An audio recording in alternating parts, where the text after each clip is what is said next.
Magandang umaga po. Kapag ko sa pananampalataya, Merry Christmas po sa inyo. So samahan niyo naman po ako. Basahin po natin ang Juan chapter 6 verse 63. Ang Espiritu nga ang bumubuhay. Sa laman ay walang anumang pinakikinabang. Ang mga sinalita ko sa inyo ay pawang Espiritu at pawang buhay.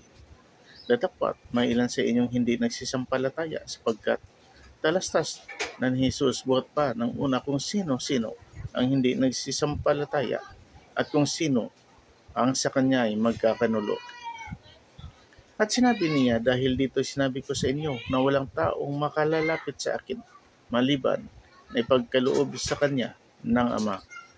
Dahil dito marami sa kanyang mga alagad ay nagsitalikod at hindi na nagsisama sa kanya.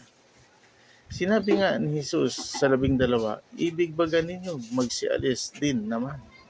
Sinagot siya ni Simon Pedro, Panginoon, kanino kami magsiparoon? Ikaw ang may mga salita ng buhay na walang hanggan. At kami nagsisampalataya at nakilala namin na ikaw ang banal ng Diyos. Sinagot sila ni Jesus, hindi baga hinirang ko kayong 12 at isa sa inyo ay dyablo.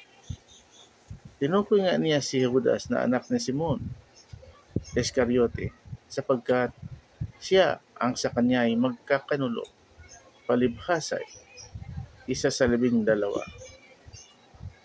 Ito po ang mabalitang balita ng ating Panginoon na makapangyarihan sa lahat.